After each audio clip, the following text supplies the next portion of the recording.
Well, it's a pleasure to be here. It's an honor to participate in this conference. I want to thank Mickey personally for inviting me because I'll be teaching a short course on Wednesday and Thursday. Much of what I'm going to be talking about today is really kind of an introduction and oversight into that short course. During the past 25 years, there's been extensive exploration development in deep water margins around the world. We now have more than 30 deep water basins that produce. And from all that production, we're starting to see now some common threads or common elements that come from the petroleum systems of all these deep water basins. Mickey's asked me to talk about one of those deep water elements, and that's basically what have we learned about reservoirs? What can we say about reservoirs in deep water basins? How do they perform? How might we take some of those learnings and apply those things to the Eastern Med? So that's what I'm going to try to do in the next 30 minutes here or so is talk about the, talk about the general kind of themes that you might apply to the Eastern Med as you start to do exploration, as well as start to develop some of the discoveries that you've already had. Now, I'm going to start off with a visual abstract with this slide. This is from the modern slope of Nigeria. This is block 247, if anyone's ever worked there. And what we're looking at is an up dip to down dip kind of view here. We're looking at an amplitude extraction that's superposed then on the seafloor. And what we can see, it's a little bit cut off up here, but we see, again, it's the modern slope. So we're looking at a latest Pleistocene shelf margin delta here that has delivered sediment into an area right in here where you had some sort of submarine fan deposited. Later, you see a channel that bisects it and extends all the way down into this next little interslope basin in here. Now, the four main elements that we see recurringly in deep water systems are all, three of the four actually are shown here. One are depositional lobes, which are also called sheet sands, and they're this lobate pattern that you see here. The second one would be these channels that you can see here. Now in this example, because it's from the modern seafloor, this channel is not filled with sediment yet. It's probably going to have to go through another 1 or 2 cycles of sea level before the entire channel will fill. So right now it's empty, but there has been considerable amount of sediment that has flown through it and been deposited here. The third kind of reservoir feature that we see in deep water are what we call levee or thin beds that are deposited on the flank of some channels, and that's what's shown by the green color here. And then the fourth kind of element we see in deep water, what we call mass transport deposits. They're volumetrically significant in terms of sediment, but they're not very important in terms of reservoirs. Now, globally, there's about 150 billion barrels of oil equivalent in deep water reserves, and about 3/4 of them are found in deep water systems like this, and the other quarter that are found in deep water are actually marginal to shallow marine. And all of those are basically from what's the Santos Basin in Brazil, what they call the pre-salt play. I'll talk about that right at the very end. What I'm going to focus on for the next 30 minutes or so are primarily the main reservoirs that we find in deep water systems, and those would be channel fill reservoirs here and what we call depositional lobes or sheets out in this area. You can see they have markedly different geometries. This is a very elongated, narrow kind of feature, whereas the depositional lobes in here have a very different, more lobate spread out geometry. So as a consequence, as a development geologist or exploration geologist, when you come in and want to start to work on these features, you have to have a pretty good understanding of what you're looking at, what you might be trying to explore for. Now, yesterday, I liked what Nam said in his talk, and that is you need to, petroleum geologists work by analogs, and especially if you're working in frontier basins, you always want to take learnings from other basins and learn how to apply them to your basin. Now, the trick is choosing the best analog for the Levant. And I say this because if you just pick up the deep water literature and begin to read it, there's lots and lots of information there, and the most of it is not appropriate to apply to your basin. So what are the appropriate analogs here? Well, when I look at the overall depositional setting, the geology of this area, you're basically first looking at base of slope turbidite systems. You're not looking at interslope basins, but base of slope. You're looking largely at an unconfined area during the Miocene and younger, meaning that there's no major bathymetric hires that create sediment trap. So you tend to have very widespread kind of systems. You have modern oceanic water depths. It's fed up dip by a large drainage system. That's very important. Sediments are delivered sometimes by submarine canyons, although that's really not all that important when you start looking at deep water systems. And I think the best producing analogs today, there are really only a few in the world that have base of slope turbidite systems, and they both happen to be in the northern Gulf of Mexico. I'm going to talk about 3 examples from the Miocene, The talk after mine, Gordon's going to talk about the Paleogene. One of the reasons why it's very difficult to find modern analogs is because usually when deep water systems are deposited in unconfined basis slope settings, they're never developing traps afterwards. And in the Gulf of Mexico, just serendipitously, there's a number of deep water fold belts that have deformed these sediments and created large fields. So that's why there's only a few really good examples in the world. A couple of other examples, what I call okay examples here, are the intraslope basins that we see in many deep water margins, such as the Gulf of Mexico, Angola. The Cenozoic turbidite systems of Brazil are pretty good analogs, but again, there are some shortcomings in how you might apply it. And then also, there are some basis slope unconfined systems in the world, such as the Northwest Shelf of Australia for the variation of the lowermost Cretaceous, or the Upper Jurassic through Eocene strata of the North Sea. But, you know, they tend to have limited drainages. They're not that deep of water depths. And also, they actually have some limitations on how widespread some of the reservoir elements are. So you got to be a little careful how you take these systems and apply them to which the challenges you're going to have in developing some of the Levant reservoirs. Now, in terms of reading the literature, in terms of how you might use production information to apply to some of your fields, there's some very good information out of the northern Gulf of Mexico, probably the best stuff in the world, from some of the very larger fields such as Thunder Horse, Mars, Auger. These are fields that have a high porosity and permeability. They have little diagenesis. It's probably going to be pretty similar to some of the Neogene reservoirs that you'll be developing here. This next one, again, is a visual abstract of a lot of different concepts in terms of trying to apply our learnings from deep water.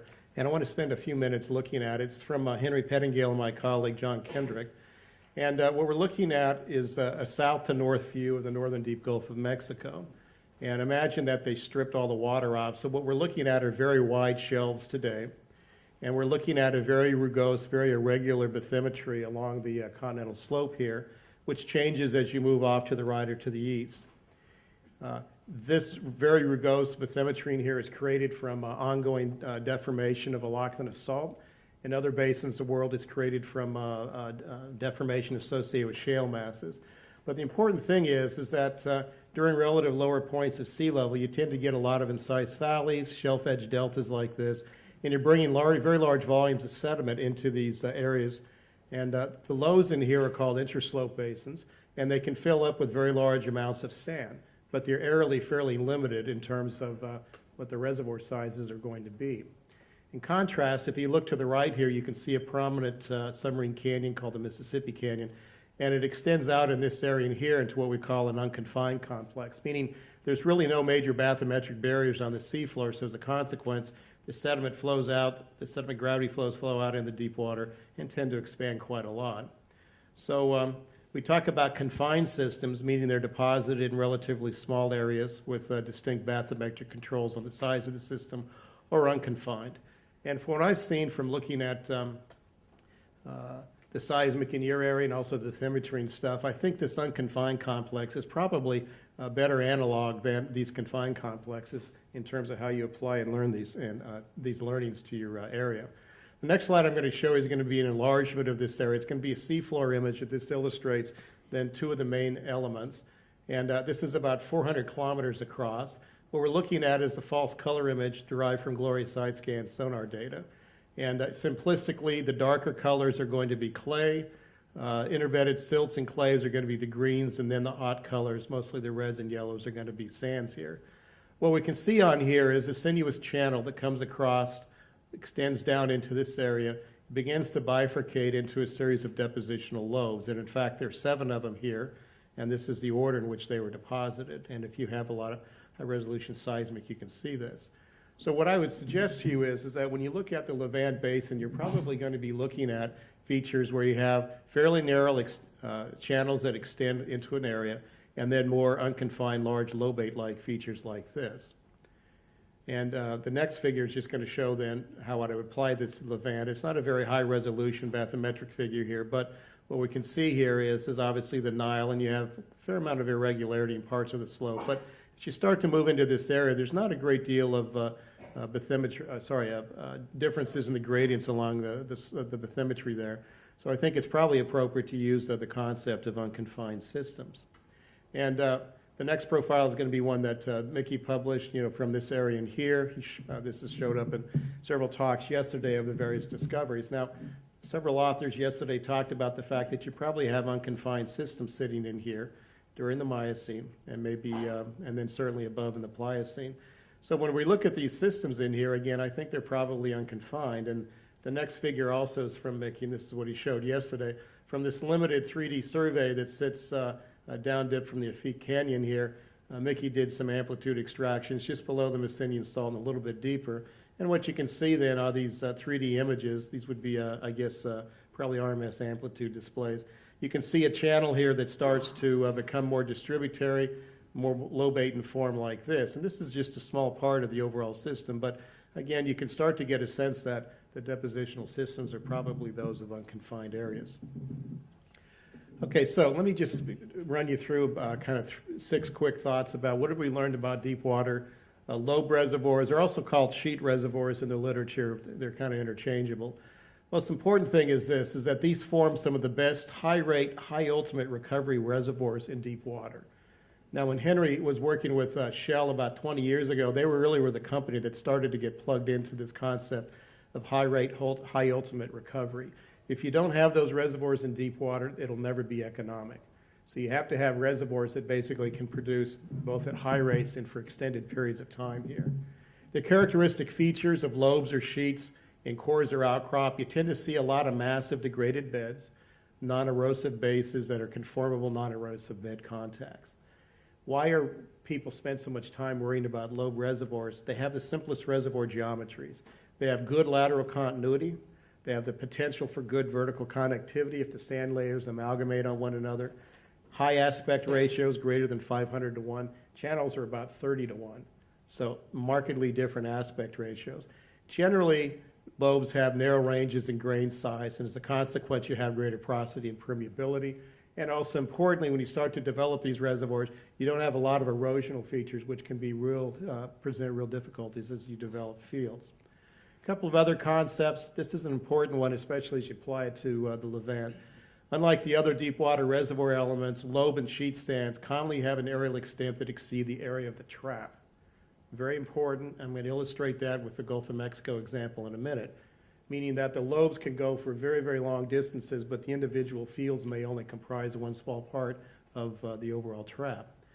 Another thing that people have discovered when they start to develop these lobe or sheet reservoirs is that you really need to pay attention to the interbedded shales, because sometimes those can form major seal capacity and affect how you might develop the reservoir.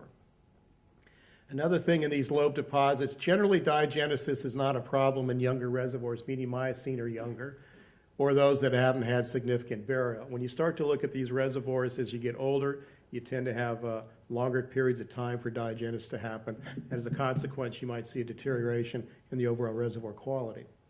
Now, the other thing that's kind of unusual when you look at some of these sheet reservoirs is that commonly you'll see certain layers that have more permeability than others. You look at the cores, you don't see anything that looks obviously different, yet 10% of a sheet sand may be producing, 90% of the reservoir or something. And that's something that people still scratch their heads about. So let me show you a couple examples from the northern Gulf of Mexico. Here's the slide I showed you a minute ago. And the example I'm going to give you is going to be right in this area today. What we have is a large escarpment created by a Lochner salt called the Sigsbee Escarpment. And then basinward of that, you have an unconfined area. If you go down to the Miocene level, what you see is a major deep water fold belt in here, and that's what I'll show you in the next slide. So in this area, okay, each one of the blocks, exploration blocks in the U.S. is 3 miles across or 5 kilometers. So what we have in this area would be a series of 7 or 8 areas of structural closure created by a deep water fold belt. And if you look on this image here, this is across the Atlantis Field here. This is a depth section, and what we see then would be, here's the seafloor. There would be the shallow Lochner salt that creates the very rugose bathymetry. And below it, you can see that there's a salt cored major deep water fold belt in here. The reservoir level is about at this right in here. So even with the best 3D high resolution they collect, they really can't do a lot of detailed of reservoir work using the 3D seismic. So they have to spend quite a lot of time using cores and the logs on this information. Now, again, there's about 7 or 8 different areas of structural closure. Only some of these things actually produce. And what I'm going to show you are some examples from the Mad Dog Field and the Atlantis Field in here. So again, the order of events here geologically, these base of slope deep water systems were deposited during the early to middle Miocene. During the late Miocene through Pliocene, that's when this fold belt was developed. And then the allochthonous salt's a very recent feature and really is still deforming today. So very complex area in terms of seismic imaging, but the point is that it's these unconfined deep water Miocene reservoirs that make these fields work. So the next thing I'm going to show you is going to be a lower Miocene kind of paleogeographic reconstruction of this area, and that's what we see here. Scale up here, 10 miles. So this overall kind of fan feature, lobate-like feature is probably 50 miles across, something like that. And when we look at this, what's shown by the purple to gray color here, that's kind of interpreted to be the base of slope. And the hot pink is interpreted to be where there may have been some allochthonous salt near the seafloor during the early Miocene and the time of deposition of this large feature. Now, what I'm going to show you in the next slide is going to be a 48-mile-long cross-section through these 5 wells here. And I'll give you a hint of just how far you can correlate these lobate or sheet sands, and that's what we see here. Now, I'm going to let you study this just for a second, and in your mind's eye, go ahead and do the correlation of these sands. And you can see the distance between the wells, pretty long ways. That's about 200 feet for a vertical scale. And if we start with the Mad Dog and Shenzi well here in the front, in the middle here, what you can see is 3 gross kind of packages. So gamma ray on the left, a deep resistivity log on the right. Anything that moves to the left here and colored in yellow would be the lobate or sheet sands. And then the shales would be the units in here. I think you can get a sense that there's kind of a one main sand package in here, a second one in here, and then a shallower one up in this area. If you move from Mad Dog to this area, you can see that there's less sand, changes in 8 miles between Mad Dog and Puma.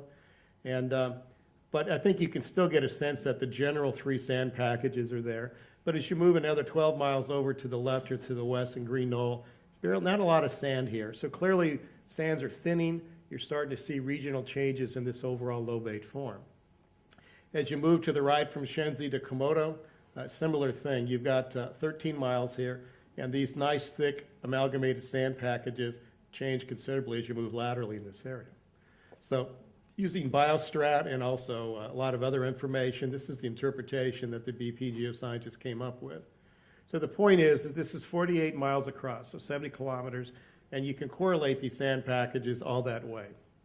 So take-home point here is that in the right settings, these sheet or lobate deposits can have incredible lateral continuity, which can be a very important thing here. Let's move up to the next level, which is the middle Miocene, and that's what's shown here. This is just one of the multiple lobes in the middle Miocene. So contour interval is 50 feet, 40 kilometers for scale, and you can see again the fields that were plotted on the previous cross-section. Now this time I'm going to show you 2 cross-sections, one that goes from Mad Dog to Frampton to Dendara, and then the second one's going to be details of the Atlantis Field.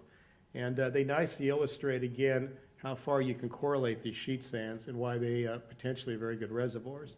So there's Mad Dog. It's about 3 miles across. And if we look on here, here's the scale, 200 feet. We can start to see these very, very thick amalgamated sand packages, fairly sharp base, fairly constant grain size, a few interbedded shales in here. But you can correlate some of these features for quite long distances. Very, very important when you start to be concerned about developing these fields. Now, it's 7 miles between Frampton and Mad Dog, and then another 7 between Dendara and Frampton. But again, you can correlate these features over a very large area, which is, again, what makes these things so attractive. Next one is going to be just across Atlantis, so this is about 4.5 miles across. But it's a similar kind of feature in here. When you begin to correlate these amalgamated thick sand packages, they correlate for very long distances. So you can see why people have spent so much time studying these things in outcrop with shallow analogs and also deeper features, because when you find these reservoirs, they can be very, very good. Now, when you start to come in and look at the details of any of these thick sand packages, though, you can start to see there's actually quite a lot more detail, and that's what's shown here. So this is just from one of these thick sands in here, the double E sand from the middle Miocene. And as we start to move up, you can see a fairly sharp base here, fairly thick amalgamated sands, maybe one shale break, a second one, a third one, and then eventually a thick shale package up here. If you do a lot of work, either with cores or image logs and also the details and tying those to the wireline logs, you can actually start to break out higher or smaller scale elements, such as a bed or a lobe element or an overall lobe in here, and all that have different dimensions. So when you start to correlate features like this, you're correlating the overall gross package, but any one of those elements may only actually extend across maybe 2 or 3 miles, something like that. So there's different scales of hierarchy in here, and those things could potentially affect reservoir development. So if this is a nice little, again, visual abstract or cartoon that kind of illustrates what these things look like geologically. So on the left here would be a gamma ray log, and a gamma ray log, by the way, is a kind of a pseudo grain size indicator in this case. What you have is a slight upward thickening, upward coarsening at the base, fairly blocky sands up in here, fairly thick amalgamated sands, and near the very top you can see there's a upward decrease in grain size or in bed thickness. And what's shown here would be the stacking patterns, temporal distributions of these lobe-like features, where during this part they're probably outbuilding into the basin. Where you have the really thick amalgamated is probably where you see a lot of deposition and avulsion of the lobe features, and they're avulsing onto one another, so you tend to see a lot of sand-on-sand contacts, and that's what creates the really high net to gross package in here. And then when you start to see the upward decrease, both in thickness and grain size, it's probably when you're starting to see a slight backstep in the overall lobate-like features in here. If you look at then the lateral arrangement or spatial distribution of these lobe reservoirs, here's what they look like in here. And the point I want to make is this, is that practically everything you see on here is an interpretation, and most of the details below seismic resolution. So you have to work at different scales with different data sets, but collecting lots of good static information when you first drill the wells is really critical. Either cores, image logs, something like that, very, very essential to this overall thing. So what are the lessons learned from lobes? Let me just give you 3-4 main points here. Although lobes are considered to be some of the best deep water reservoirs, when you start digging into literature, you'll start to find out that each field has its own set of characteristics that make it a challenge to produce. There are several case studies that have been published where they all indicate that the initial reservoir models were overly simplistic, and the complexity of the reservoir was discovered only once you began field development. Third thing is that shales at various scales are very important because they also are laterally extensive and they have the potential for isolating sands and packages of sheet sandstones. In some reservoirs, you can get multiple fluid contacts and depletion rates, and development scenarios should always make use of what the sealing capacity of the shales are if you're going to do water flooding or horizontal drilling. So you can't just come in and turn on these reservoirs. You really need to pay attention both with static data at the beginning and dynamic data later on, because even though these are the best reservoirs, people invariably have surprises, and if they've collected good data, they can generally start to do reservoir intervention and can do good jobs at keeping the history of the field going. Okay, that's lobe reservoirs. So I'm going to talk next a little bit about channel fill reservoirs and what we've learned from them, and a few overview comments here.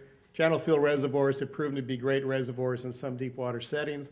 Along the Angola margin, there's more than 4 billion barrels of oil discovered in Oligomycene there. In the Nile, I said 50 TCF. I actually don't know the number. I couldn't find it last night. But also offshore Nigeria, the Gulf of Mexico, North Sea, there's a lot of deep water basins where channel fill reservoirs have produced. Generally, channels have low aspect ratios, anywhere from 30 to 300 to 1, considerably longer than they are wide. And when you begin to look at channels, you start to see that they vary quite a lot in terms of erosion to erosional aggregational and pure aggregational, as I'll show you. Seismic data, there's a wide variety of geometries, and the lithofacies and grain size is quite variable in channel fill in contrast to lobes. As a consequence, you can create a lot of baffles and barriers to pressure and fluid communication, and that's the thing you really need to pay attention to if you're trying to develop channel fill reservoirs. Now, the example I'm going to use is very close to here, and that's going to be some of the Pliocene off the Nile Delta in here. So if we look at this bathymetric map, I think you can see that along the northwest side here of the Nile and the modern seafloor, you can see channel systems that emanate from the uppermost slope and go to the northeast into deeper water. If we look at the details of just one of them, this is from Peter Butterworth, who works with BP. There's a number of fields that produce in this area, and only some of them are shown on this map. And what we're emphasizing here is one channel fill system that extends from up dip here to down dip in this direction. So this is called the Giza Channel. And the next two slides I'm going to show you, first it's going to be a sub-regional profile here to show you the overall seismic facies and what these things look like. And the second one is going to be a series of 4 up dip to down dip seismic profiles across the area to show you what the channel fill seismic facies look like in here. So let's look at kind of a regional profile across this area first. Here's the scale, that's 2 kilometers, and that's about 200 meters in here. If we look on here, what you can see is most of the profile is fairly low amplitude, but it's punctuated by areas with higher amplitude, higher reflectivity in here. You have a major channel complex right in here. This is the Giza, the one we're talking about. Second one in here, another one over in this area. There's a series of these mass transport deposits. That's the kind of chaotic facies up here. You've got levee channels here, and also some minor lobes in this area. So when you look at an area like this, there's actually quite a lot of deep water sediment in the area, but when you start to look at petroleum systems, do a lot of work with various attributes, seismic attributes, only some of these things are charged, and in this case, it's the Giza Channel complex. So let's look at the detailed changes from up dip to down dip. That'll be the next slide. And if we look here, this is proximal or up dip. This is Giza South. This is about 70 kilometers from up dip to down dip. And if we just focus in on the channel here, I think you can see that the geometries change as you move from up dip to down dip, and possibly a slight change in thickness. Again, the scale on all these, that's about 750 meters, and that's about 100 milliseconds. So when you begin to look at these things, with 3D seismic, you can identify the channels fairly quickly if you have the right rock physics and map these things out. But the challenge is taking these things apart in detail if you have a discovery. What do these things look like when you start to get into it? What are the lithofacies you need to be concerned about if you're going to try to develop these things? So in the next slide I'm going to show you is going to be enlargement of one of these features in here, and that's what's shown here. So here's a relatively, this is a profile that was flattened right in here. This is a relatively uninterpreted version, and here's a version where the lithofacies have been superposed on it. If we look down here, Peter's listed 9 different kind of overall architectural elements. And what they did in this field is they took a lot of cores and or image logs in this area, which is absolutely essential if you're going to try to develop channel fill reservoirs. If we just look at the seismic in here, I think you can see there's quite a lot of variability in terms of the reflectivity in here, suggesting that there's very abrupt lateral changes in the lithofacies and potentially the reservoirs in here.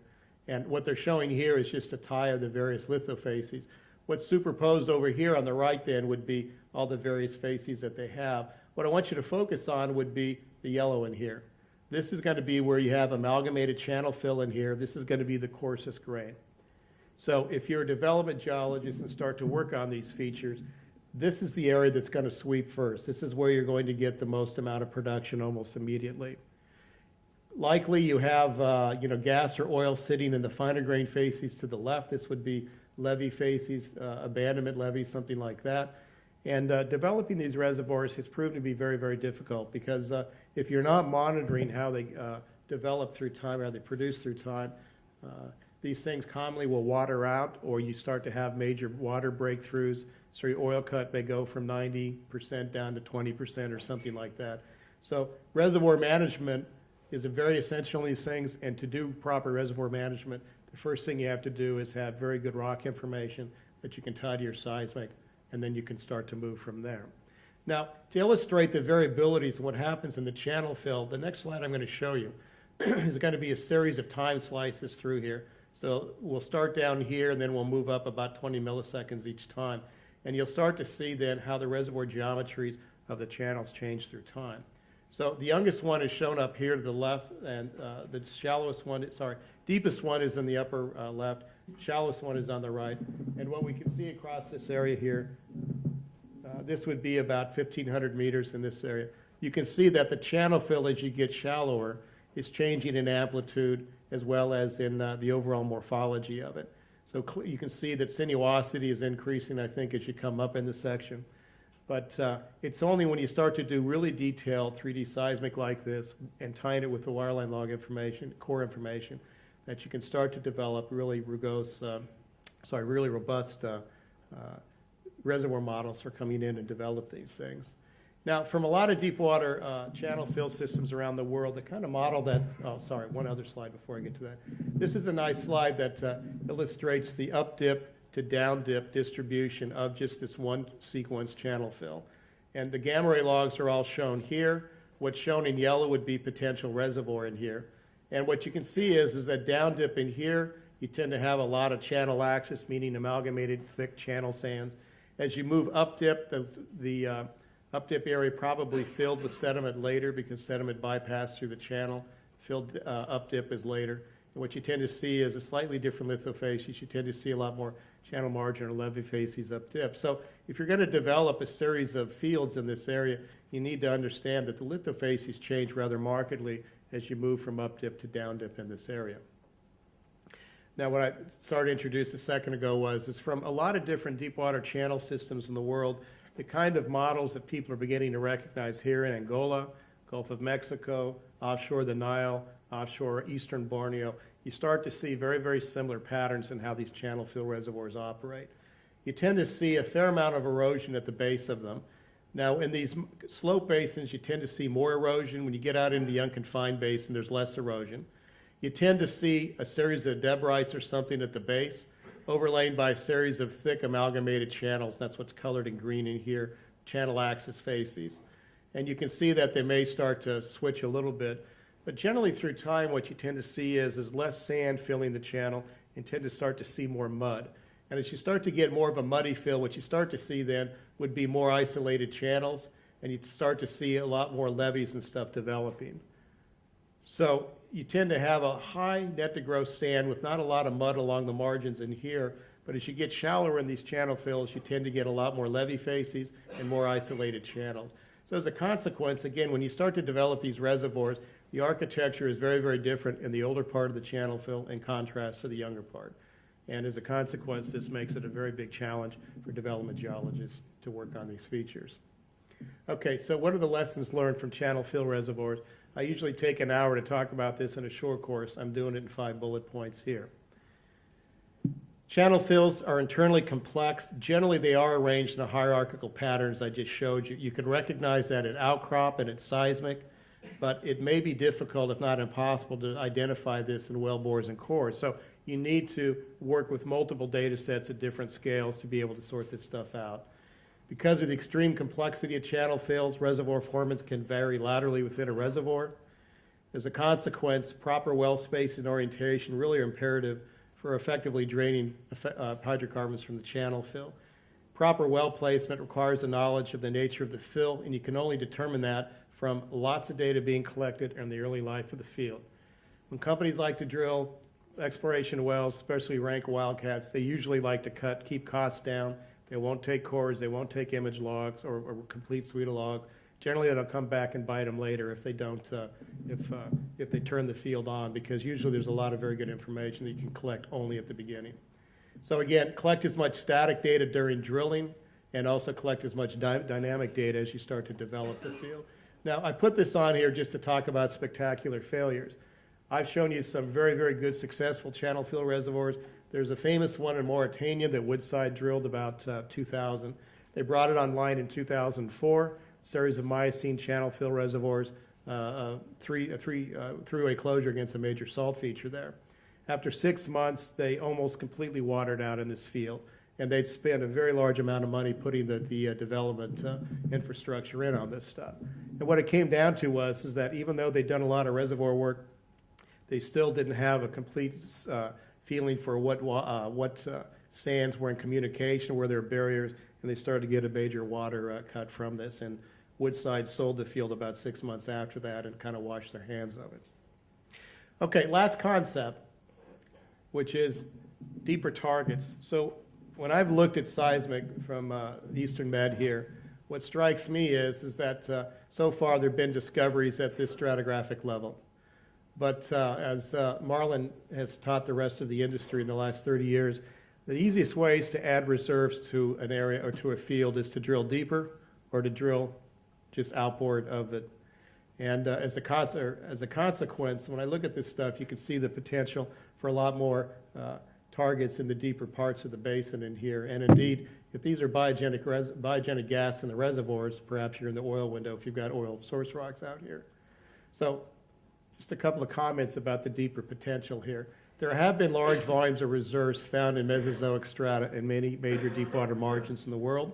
To do this, you have to have good 3D seismic resolution. You may have to go back and collect higher frequency data to be able to do this. Now, in your specific area, based on the regional work that Mickey has done, my impression is Upper Jurassic and the Lower Cretaceous, it's probably pretty fine grain. But the important thing is the reason you pay attention to sequence stratigraphy is a lot of times in very deep water basins, you might have all mud, but magically 100-foot sand will appear, always seated on top of a sequence boundary. And I can think of a half a dozen basins like this in the world where they were quite surprised where they found sands where they thought they were going to be entirely in a shale-prone kind of section. Also, when I look at your seismic, what I see is the potential for a lot of carbonate buildups on some of these isolated basement structures or highs, whatever they are. And again, only with 3D seismic could you go in and really get a better feel for these features. You have the potential for a lot of fractured reservoirs in the deeper part of the section. Fractures, we're going to hear a talk about a little later. These can be great. These can be absolute dogs. But nonetheless, if you're just drilling deeper out of an existing area, you might be able to make secondary reservoirs out of them. And the last thing I want to talk about then, what are the lessons learned from the Santos Basin in Brazil? Santos Basin is one of the many sedimentary basins that sit along the Atlantic margin. And by about 2005, they had discovered about 1.5 billion barrels of oil in Cenozoic deep water reservoirs. The problem is they never developed them because the oil is about 10-degree gravity. They're very, very shallow reservoirs. They're right in the maximum biodegradation window, so the little critters basically completely stripped off all the long-chain hydrocarbons, and you have very, very heavy oil now. They never developed that stuff. So what did they do? They began to drill deeper. They drilled through the Aptian salt there, drilled into the Neocomian section, and what they discovered was these microbial-like carbonates. Now, these really aren't reservoirs anywhere else in the world. People spent a lot of time running around the last 5 years trying to find these things. There really isn't any equivalence. So Petrobras actually did quite a lot of long testing for several months on these features.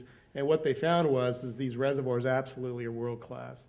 And they can produce for sustained rates for long periods of time.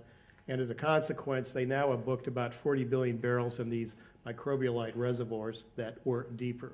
No one knew about these features until they drilled them. All total, the Petrobras will tell you that they think there's about 100 billion barrels potentially in 3 different basins in these reservoirs. Now, I'm not trying to say that you're going to find microbial-like reservoirs in the Eastern Med, far be it from that, but what I am saying is that if you go back, remember, drilling deep is a pretty simple concept. It's expensive, but a lot of times it'll pay major benefits here. So when I look at the Eastern Med, what I see just as an exploration geoscientist is there's still tremendous high upside potential, lots of good geoscience to be done. And again, it's a pleasure to be here. Mickey, thanks. I appreciate you inviting me. Thank you very much. I will allow 1 or 2 quick questions, so please, Zora.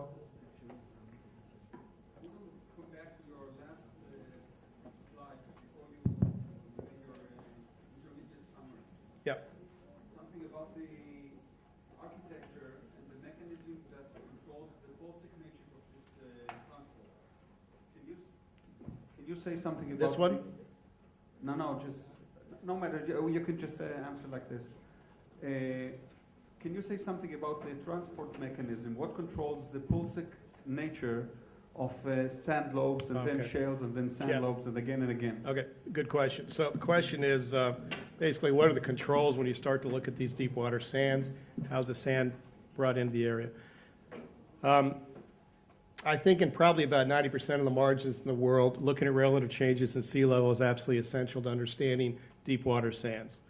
So you have to spend a lot of time worrying about sequence stratigraphy and how sands are delivered into a basin. So during relative lower points in sea level is generally when you tend to get shelf edge deltas and large volumes of sand brought out to an area where they can be redistributed into deep water from sediment gravity flows. Why you see vertical changes like this reflects generally the grain size of the sediment being brought into the basin, and that has a relative sea level control on it. So what you tend to see during relative high stands to sea level, I just put down my pointer here. Maybe I put it in my pocket. You tend to get a lot of sands reworked during the early part of a relative low stand, and that's why you have a higher net to gross at the base. Not a lot of mud in the system. When you start to get a lot more fluvial input into deep water, rivers tend to carry a lot more fine grain of sediment, and that's what gives rise then to these overall more mud-dominated packages with levees, isolated, highly sinuous channels in here. And again, this is something that's repetitive in basins all around the world, different ages. So you can't really ascribe this to tectonics or something. There clearly is some sort of relative sea level control on this, both from an ice house into a greenhouse world. So again, that's kind of a recurring thing. And I think sequence stratigraphy is the one that really controls all this. Does that answer your question? So you correlate it with the global sea level curves? Well, I just do it basin by basin. I don't really worry about the global sea level curves because I think it's impossible to prove or disprove those personally. But you can do it on a basin by basin consideration. So I just do it for each sedimentary basin I work on. There was one other question. Oh, we have time, Mickey. Just, I'm a little bit confused sometimes when you guys talk about We guys? Who are we guys? geologists. Geologists, Some of my best friends I are understand why geologists. you're confused. Yes, I am confused. We speak way too simply. I know. Let me ask you this. In the picture that you show, let's not go back right now. Generally, channels, my understanding, is that they limit themselves relatively shallow as far as the coast is concerned. Now, The what is concerned, the coast? If you look at the coastline today, if Yeah. you look at the Delta, for example, Yeah. most channels, and I worked in Colombia, I worked in a number of places, Yeah, they are relatively near the coastline. Now, generally, you have, okay, let me start off right there. That's incorrect. okay, tell These me things more. extend into basins several hundreds of kilometers. Okay, let me into ask you the this. deep then. basin. The Eratosthenes Basin, which is supposed to be a massive sand, and it was part of your original diagram. How does that fit in your channel scenario? In other words, which came first? Which is the target for us? Okay, which slide? Tell me which slide. Let's go in the very beginning. Let me show you. The whole thing? Yeah, there you go. Yeah, that's right. Go back. Woof, woof.